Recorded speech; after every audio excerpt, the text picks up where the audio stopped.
আসলে লেলা বুড়ি এই মহিলা চাই কি ভাই? এই বুড়িয়ে চাই কি? কি চায়? তার চাওয়াটা কি? সে বলছে অনলাইনে সবার সামনে এসে হাত জোর করে মাফ চাইলে মাফ করে দিবে, মামলা তুলে নিবে।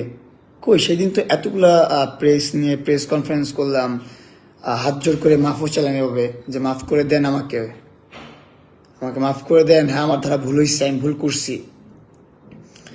2 বছর যাবত আপনার সাথে কোনো প্রকার সম্পর্ক আমার নেই, কিন্তু 2 বছর যাবত আপনি যে পরিমাণ খোঁচাখুচি আমার করতেছেন তার একটা খোঁচাও আমি রিপিট করিনি। কারণ কি? কারণ হ্যাঁ, হয়তো বা আমার ভুল ছিল, আমারই ভুল আছে, আমি রং করছি আমার লাইফে, আমার জীবনে আমি অনেক বড় ভুল করছি। এই জন্য ভুলের মাসুলগুলো এগুলো দিতে হচ্ছে। আমি ইভেন ধর্ষণ মামলায় জেল খেটে আসছি, যে মামলাটা ছিল বিয়ের প্রলোভনে ধর্ষণ।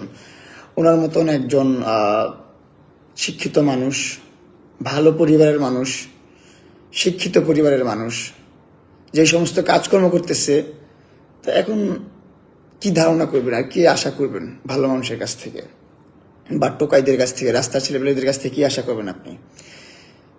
এখন সে পড়ছে আমার বউ নিয়ে, আমার বউ কি করতো, আমার বউ কি করছে না করছে, এর ছবি তার ছবি, এই জায়গা থেকে ছবি, অনলাইন থেকে ছবি, এআই দিয়ে ছবি, এই পোস্ট সেই পোস্ট, এডিট করা পোস্ট, যা মন চায় তা পোস্ট করতেছে। আমার বউর ক্যারেক্টার নিয়ে কথা বলতেছে, আমার ক্যারেক্টার নিয়ে এতদিন বলছে বলছে, এখন বউরা অনেক খোঁচাইছে ফোন দিয়ে, এটা করে সেটা করে, চাইছে সংসারে অনেক অশান্তি করতে, সংসার নষ্ট করতে চাইছে অনেক। আমার কাছে এনাফ ইনফরমেশন আছে, আমার মোবাইলে অনেক অনেক প্রকার মেসেজ আমার বউকে নিয়ে আমাকে করছে, আর আমাকে নিয়ে অনেক প্রকার বাজে মেসেজ আমার বউর মোবাইলে করছে। ভালো কথা, যখন এইগুলাতে কোনো পাত্তা পাচ্ছেন না, দেখতেছে যে আমরা মেসেজ টেসেজ দেখি, পাত্তা দেই না, পরোয়া করি না, এসব আমাদের কিছু যায় আসে না, আমরা আমাদের মতন ভালো থাকি, ভালো আছি, তখনই তার মাথা নষ্ট হয়ে গেছে।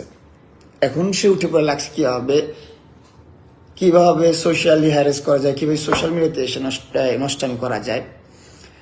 সে তার ফেক পেজগুলো যেগুলো আছে, তারই পেজ, তার নিজস্ব পেজ, আমি তার মোবাইল ধরে পাইছি, সমস্যা নাই, এগুলো সবকিছু বের করা হবে। তার পেজ না, তার মার পেজ না, তার বাবার পেজ, সব পেজই বের করা হবে।